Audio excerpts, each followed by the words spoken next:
Anderson. Welcome home. Unitarian Universalism is unambiguously, unapologetically progressive. This church affirms the inherent worth and dignity of all people through anti-racism, anti-oppression, supporting the LGBTQIA+ community, working for reproductive justice, voting rights, and other issues as needed. We seek to build beloved community, not only here, but in our surrounding area, and we bring a spirit of joy to it all. I'd like to welcome any guests we have today. If this is your first time here, please stop by the visitor table so we can meet you and answer any questions that you might have. It is so good to be together this morning. Please rise either in body or spirit for our opening hymn. As some of you will notice, we do not have, we suddenly have.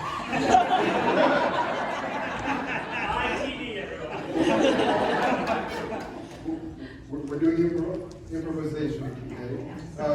Our opening hymn today is 359, When We Are Gathered. You're still encouraged to use your hands.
It is my honor to introduce today's preacher, Natalie Briscoe.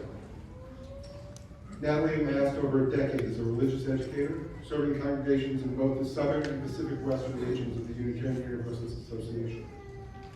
When I met her, she was serving as the Director of Lifespan Faith Development at a church between Dallas and Fort Worth.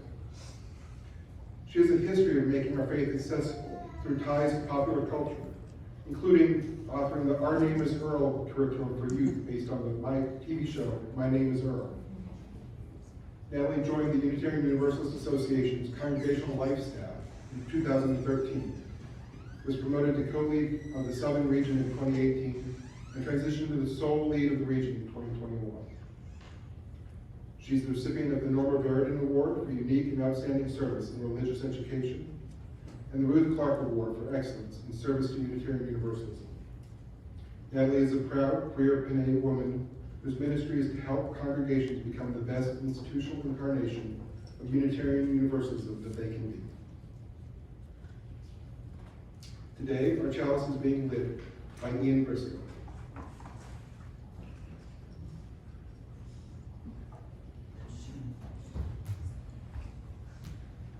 And now, here and at home, let us light our chalice with these words from Taylor Swift's song Marjorie. Never be so kind you forget to be clever.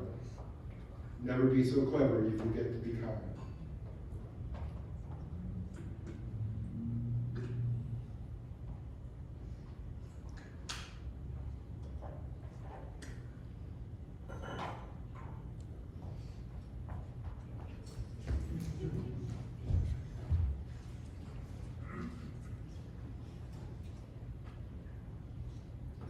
This is a congregation bound not by creed but by covenant.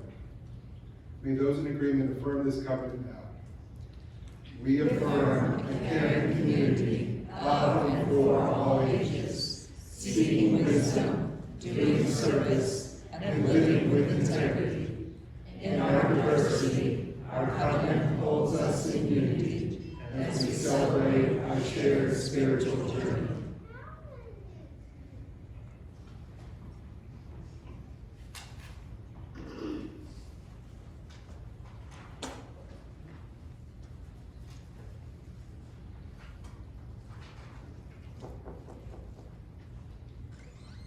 A special part of Unitarian Universalist Sunday services is the time of sharing joys and sorrows. We think of it as a time when we keep vigil for one another, when we give one another a gift of being present. For those among us who have had some special milestones in their own personal lives during the previous week, some particular joy or sorrow that is important for the congregation to know. Today, Lee shares healing thoughts and prayers for Sandy Gilchrist. She's having back surgery tomorrow for fractured rib.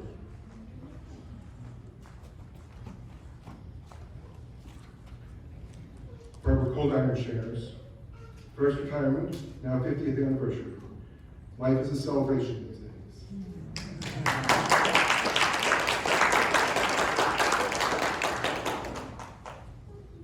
And I should bear concern for the church of my childhood, the Unitarian Church in Plano, that was attacked last night by white nationalists.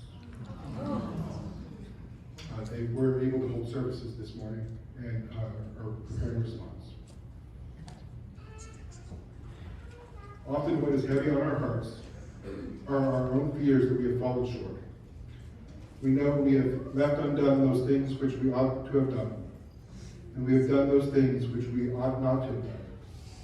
May we have the courage to be honest with ourselves, the willingness to make amends, and the compassion to accept forgiveness from others and from ourselves, trusting in the assurance that imperfection is expected, and love is the guiding and healing force with which we can align our lives.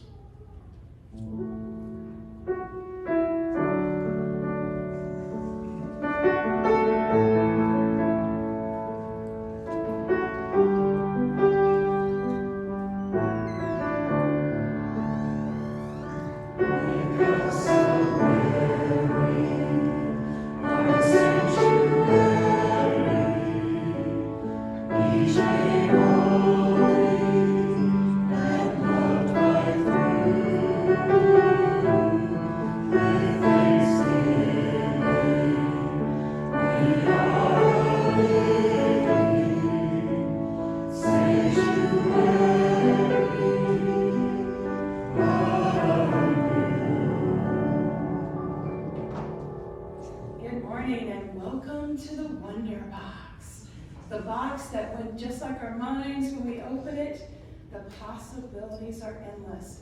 And I need a volunteer today. Do I have a volunteer? I have somebody volunteering all the way out. Come on down. Nope, they left. Okay. You should have seen it from this side. It was really funny. You're comfortable. Come on down. Carrie, will you be my assistant this morning? Yes, I will. Or we might have Adele helping us. All right. Oh, Adele, thank you. All right. So, I wonder what could be in the box this morning. And I'm wondering if we have a musical cue. No, we don't. In the morning. Now we're going to open the box, and I'm going to ask you to stay up here with me and help me in the story, and you're going to understand in just a moment. So first we're going to go dun dun dun dun dun dun dun dun dun dun dun dun dun.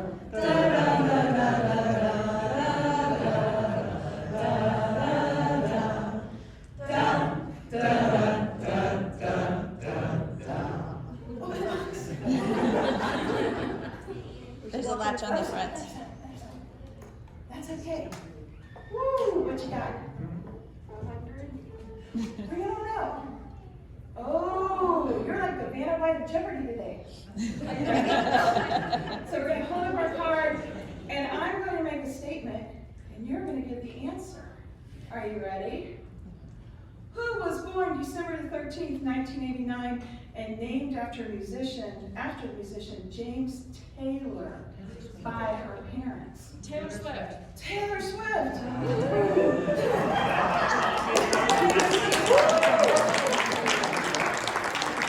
person has a brother named, are you ready for this?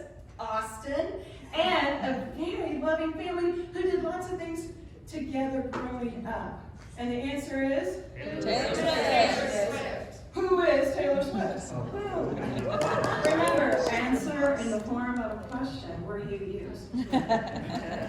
Christmas is this person's favorite holiday. Growing up, her family lived on a Christmas tree farm, and one of her jobs was to pick the praying mantis egg pods off the Christmas trees so that no one had a Christmas morning full of bugs. Yes! This person tried lots of things growing up. She rode horses, and she acted in plays, and she wrote poetry. But then she learned to play the guitar, and she knew she had found her passion. Who is this? Y'all are getting good at this.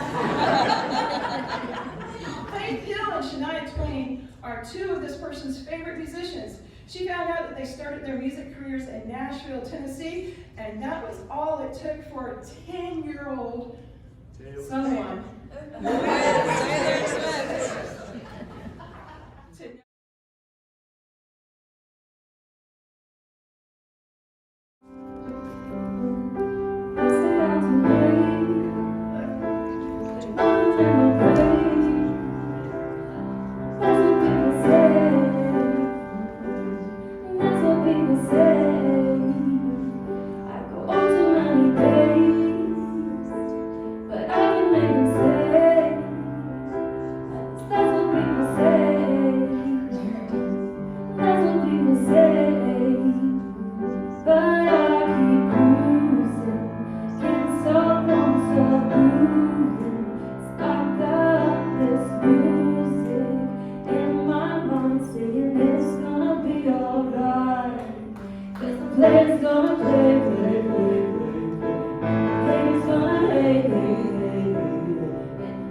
shake it off.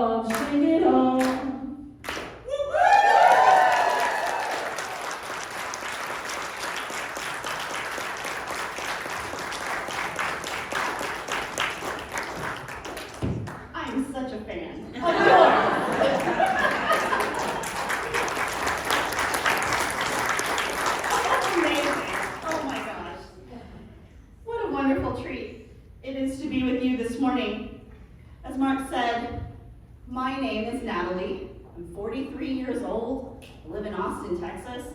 I'm the mother of 2, and I'm a Swiftie. And I don't mean like a listen to the radio, I know the words to shake it off, kind of a Swiftie. And I don't mean, oh, I remember that little teenager when she bopped onto the scene, but I didn't pay much attention, Swiftie. I mean, I am a diehard, stay up till 3 a.m., wait till the album releases, decode all the Easter eggs and conspiracies, constantly thinking about everything, every word she's ever written. The amount of space that Taylor Swift occupies in my brain would probably get me fired from my job, or possibly CPS called. It's ridiculous.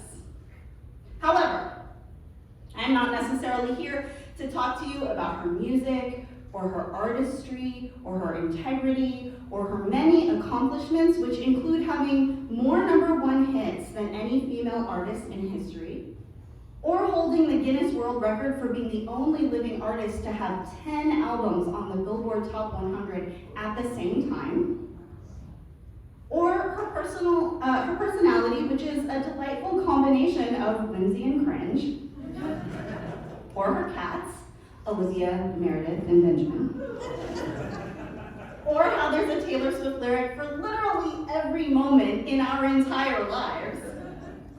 Although I'm not necessarily not here to talk about that either. What I really want to share with you is my experience of being a Swiftie and the way that it relates to my life and my faith and her current artistic endeavor, which we all know as the Eras Tour. I thought about wearing my elaborate Eras Tour outfit that I concocted for my show in Dallas at Cowboy Stadium.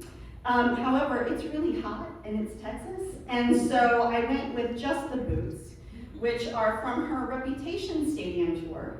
These are the boots that she wore the entire time, and they make me feel pretty feisty, pretty powerful, like Taylor was on that tour, so we ended it there with the concert team. I had about 20 lessons, but I cut it down to 4 because A, we don't have all day, and B, you're gonna get pretty tired of hearing me talk, and editing is one of my worst qualities. So we're gonna see, we're gonna get through just 4. So, the title of the sermon, Unitarian Universalism, Taylor's version, which I recognize a lot of you may not understand why that's the title of the sermon, so let's just briefly get into it. Lesson number 1 that we can learn from Taylor Swift and the Eras Tour. Own your own voice. Taylor was discovered, as Chris told us, by record executive Scott Borchetta in Nashville's Bluebird Cafe in 2005. Your Southern Region staff is taking a huddle to Nashville in November, and we're doing a Tennessee gathering with the congregations there, and I actually tried to book us into the Bluebird Cafe, but couldn't get reservations, so apparently it's pretty popular. Scott Borchetta signed Taylor to his brand new label, Big Machine Records. Influenced by the likes of Shania Twain and Carrie Underwood, Swift debuted on the music scene as a curly-headed, boot-wearing country singer. During her time with Big Machine Records, she recorded 6 albums, had countless hits, transitioned into the pop, rock, and folk genres, and completed her first sold-out stadium tour, the Reputation Tour. All of these boots. Her contract with Big Machine Records ended in 2018, and Taylor switched to Universal's Republic Records. Her original label, Big Machine, retained all of her original recordings and rights to the masters of her first 6 albums. By changing labels, her goal was to secure her ownership over her own art and her own voice, and control their use and distribution. Scott Borchetta sold Big Machine Records to the private equity group Ithaca Holdings, an entity owned by powerhouse music manager Scooter Braun. Boo. He then sold her masters to another company, Shamrock Holdings, for a reported $300 million in 2019. Taylor slammed the sale publicly, citing instances of bullying by Scooter Braun, and promised to re-record those original 6 albums, this time with her masters under her control. On November 14th, 2019, Taylor learned she was being honored as Artist of the Decade by the American Music Awards, and she was thus asked to play a medley on stage. However, Borchetta and Scooter Braun, who now basically owned all of her music, barred her from playing anything at that concert or at all, citing that it would be a re-record, a thing she was legally bound from doing until 2020. Additionally, Borchetta and Braun barred anyone from using Taylor's music in television shows, as soundtracks, in movies, even including a documentary that Netflix had produced about Taylor Swift. They had to cut all of the scenes where she was singing or rehearsing her own music. Taylor replied in a statement saying, "The message being sent to me is very clear. Be a good little girl and shut up, or you'll be punished. This is wrong. Neither of these men had a hand in writing these songs. They did nothing to create the relationship I have with fans. I just want to be able to perform my own music." Taylor is, in fact, in the process of re-recording her 6 albums that were produced by Big Machine. Her albums Speak Now, Fearless, and Red have been re-released with the name Taylor's Version after them. The 3 that are left, 1989, Debut, and my own personal favorite, Reputation, are yet forthcoming. Her re-records have surpassed the originals by millions in sales and streams, and she currently occupies 27 spots on the Billboard Top 100. She outsold the remaining 93 artists together. Most of those songs are albums recorded prior to 2018. I think you could say this was a successful venture for her. As Unitarian Universalists, especially today, especially in this age, we often suffer bullying, hate, silencing, oppression, and much of the time by our own lawmakers. The religious right and white nationalists would like to make us so uncomfortable in our own homes and houses of worship that we are too afraid to show up and speak out. They want to take control over our own voices. Even the acts of violence, such as that was perpetrated against the Plano Community Church last night, are ways in which folks who disagree with us try to silence our voices. They tell us to be good little consumers, good little workers, good little assimilators. And as Taylor said, this is wrong. Sadly, for the sake of hearing other viewpoints or diplomacy or often misguided, overgeneralized ideas about acceptance, we often forget that we have a life-saving, life-giving message that the world needs. We know, we believe that people can be saved by our love, and we can create this beloved community rooted in justice for all. So lesson number 1, I beg you, take ownership of this voice. Make it count. Don't apologize for it or let others control it. Don't dilute it or let anyone else tell your story. This vision is ours. This vision is yours. We have to own it like Taylor. Lesson 2, be proud of your eras.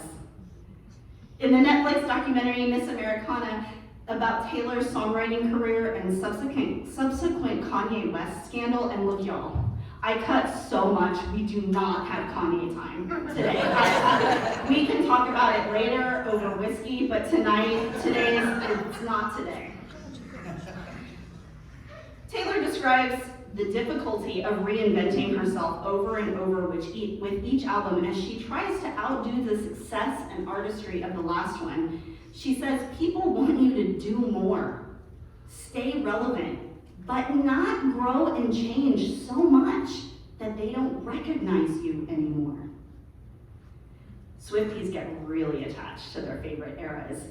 Obviously, mine is Reputation, which possibly not surprising if you know me, is Taylor's angry, fiery, first of the FU eras. There were many more to come, obviously, but Reputation was in stark contrast to that sugary, sweet country album, Fearless, which was the first album I ever bought and features the extremely famous songs Love Story and You Belong With Me. Each album that Taylor writes has its own unique vibe, its own storyline, its own place in the chronology of our lives, and even their own colors.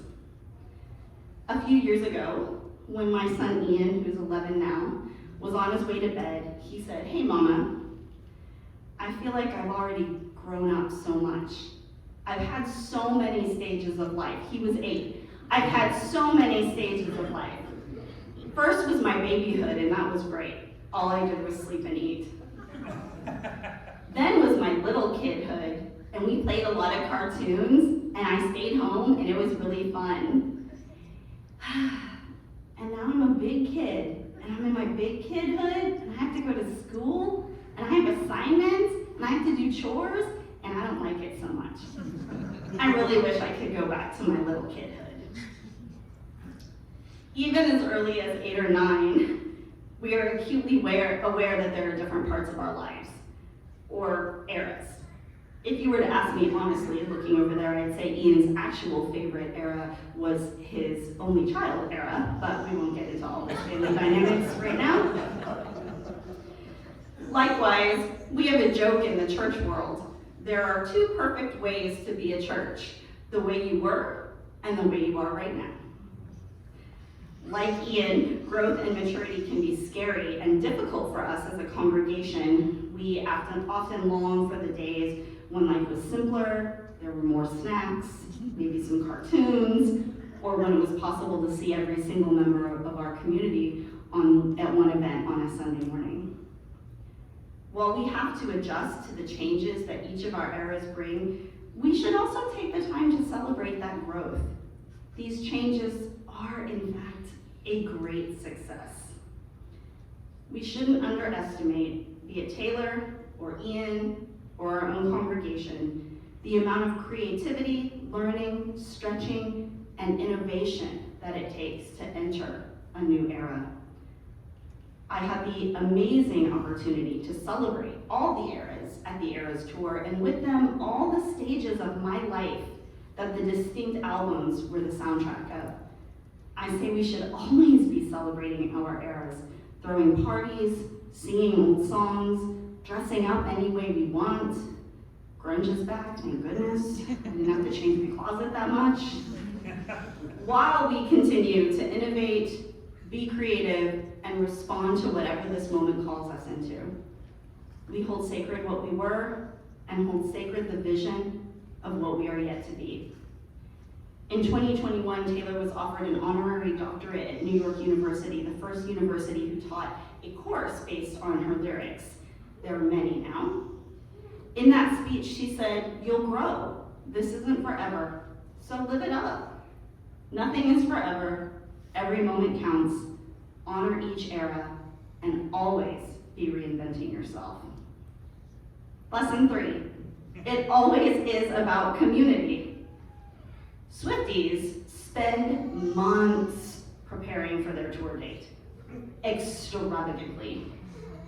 First, we have to get dressed. Being at the Eras Tour was like being at SwiftyCon.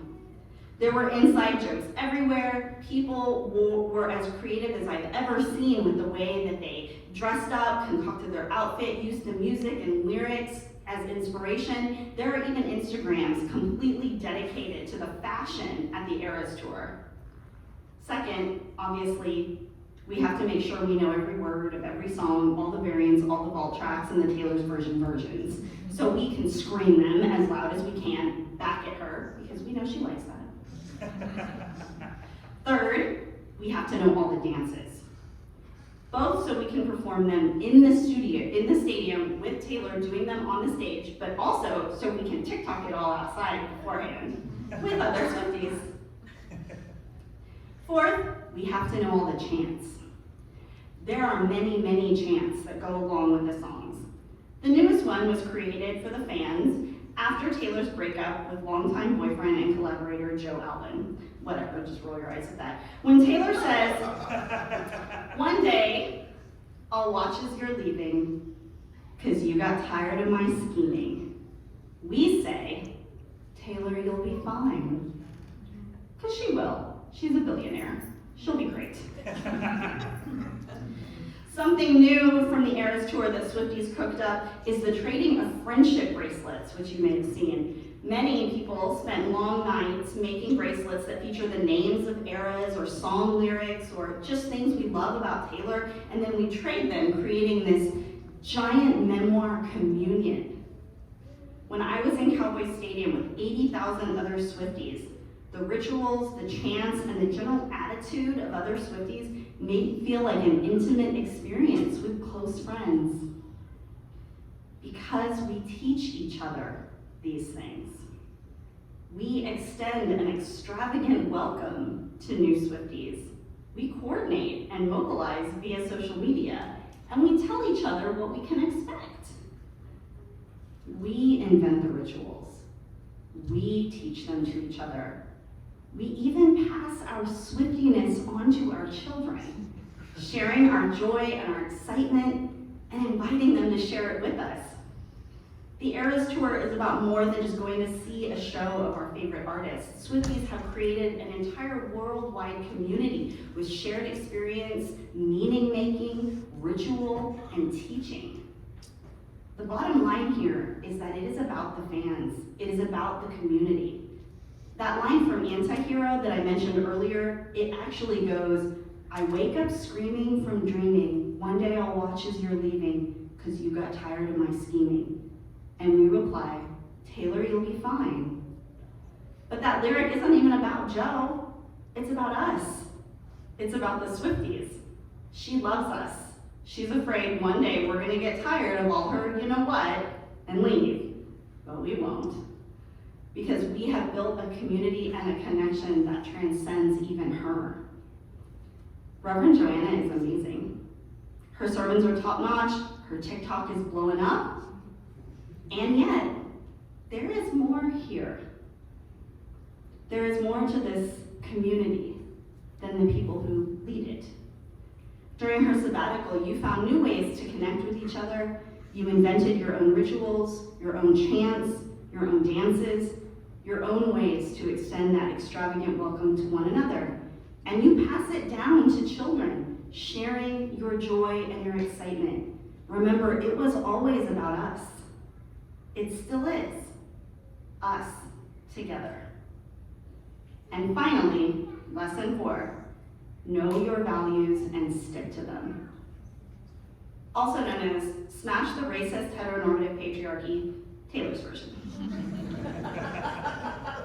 In 2013, a DJ, whose name I will not say, was posing with Taylor during a photo before her Denver show on the Red Tour, and he non-consensually reached up her skirt and touched her bottom. Taylor was very vocal and public about what had happened, but was dragged in the media in an all too familiar victim-blaming parade. The DJ, again, we're gonna let that name drop off, did lose his job and then sued Taylor for $3 million in damages from defamation. Classic. Taylor, in turn, sued him for $1. Not because it mattered, not because the money, she just wanted to tell everyone that this is not okay. It's not okay that people behave like this. It's not okay that someone touches your body. It's not okay that you are objectified. It's not okay. She just wanted to say that to us. Surprisingly, or not surprisingly, he lost and Taylor won, but he still hasn't paid her that $1. Go figure.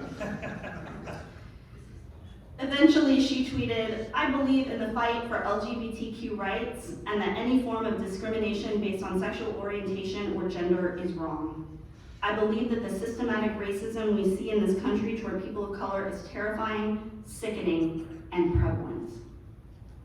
In an interview, she quipped, "I am obviously pro-choice." And then she tweeted to a former president, whose name we will also not say. After the police killing of George Floyd, after stoking the fires of white supremacy and racism your entire presidency, you have the nerve to feign moral superiority before threatening violence. In addition to using her platform to spread these progressive values unapologetically, Taylor also lives her ideals. In every city where the Eras Tour is held, she gives a sizable donation to local organizations that feed and assist hungry and unhomed individuals in the local community. The Eras Tour isn't just about these giant pop-up communities focused around progressive values. They are a traveling organization which thanks the host cities for welcoming them and offers a gift toward our collective mission. As Unitarian Universalists, these statements and actions sound very familiar to us, but even if they weren't, even if you violently and viciously disagreed with everything Taylor said, it doesn't matter. The lesson isn't about the values themselves, but about using our platforms and our voices and our collective power to stick to our values no matter what the cost, and giving our time, talent, and treasure to help the communities where our congregations sit. We are a faith rooted in love and justice.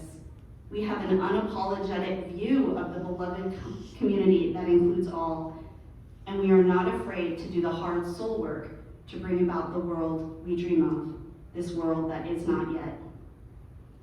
We need to be loud. We have each other. We have partners.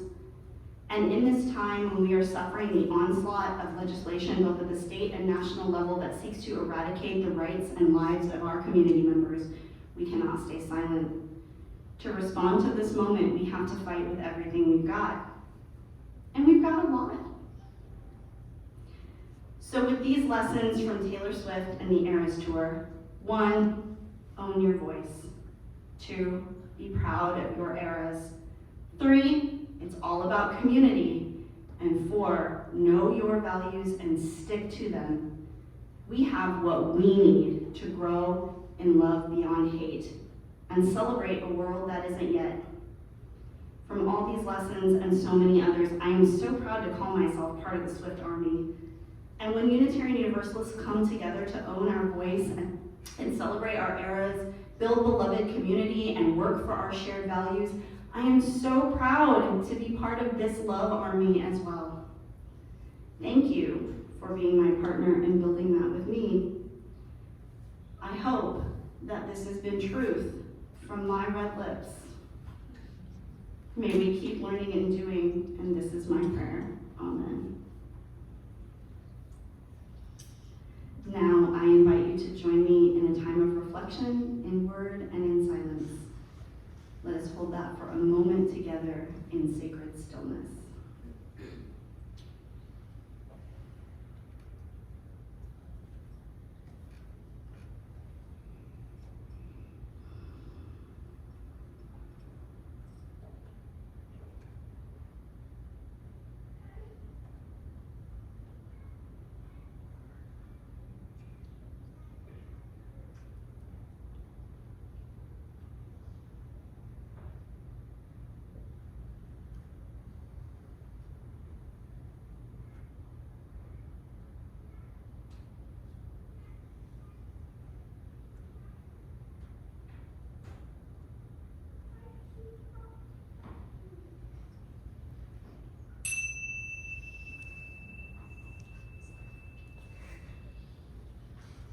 Amen and blessed be.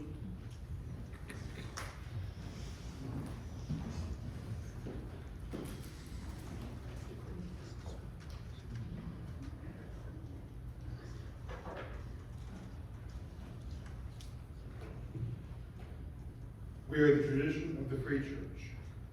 Our church and our community outreach are supported not from an outside source, but from within.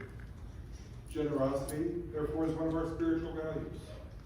We recognize it central to our personal and our institutional well-being. We share what is offered every week with an organization that upholds our Unitarian Universalist values. This month, we are empowering the dreams of IAC, the interfaith action of Central Texas. May an offering be received in gratitude and love.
lifespan faith development, and to be able to stand here and invite you this morning to our all ages faith development hour.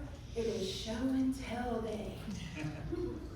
Now, you may not have something to show, but there's always something to tell. And the prompt today is to show something or to share with us something. It was a visual that has a story that needs to be told. So if you don't have a visual, you can look it up on your phone, or you can just describe it from your mind's eye to the rest of us, and then tell us the story that it holds for you. The nursery is open. Otherwise, we are all together in the fellowship hall, and our storytelling hosts this morning are Liz Waters and Carrie Holly Hurt. Thank you. Oh, next week, music director Curtis is leading us in a sing-along for all ages. Don't miss it. I'm really sad I have to go to work and I'm really please join us. Rise as you are willing and able for our closing hymn 121, We'll Build a Land.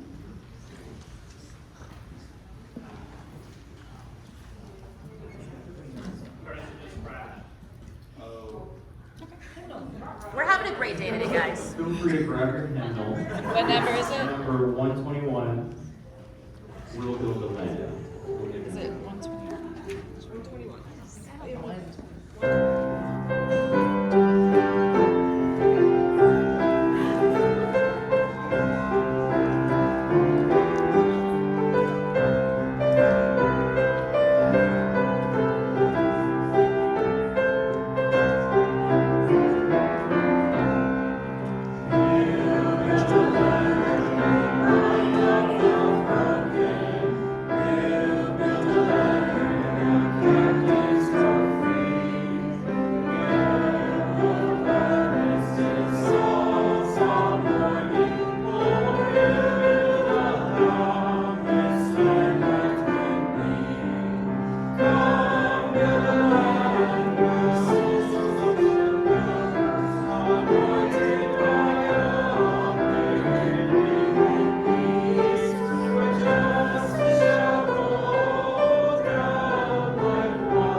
May you know joy beyond measure and distribute love extravagantly, ever assured that on those hard days, we can just shake it off.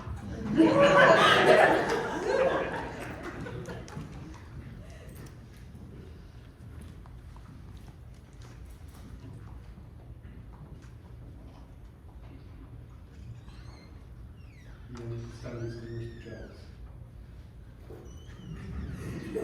Let us say these words to each other, or I'll just say them to you. Oh, they're there. Let us say these words to each other. We extinguish the sad flame, daring to carry forward the vision of this free day, that freedom, reason, and justice will one day prevail in this nation and across the earth. And now, as we depart, we extend and receive the gift of hospitality by taking the first 5 minutes to talk to someone whom we do not yet know well. May we all know the blessings of friendship included.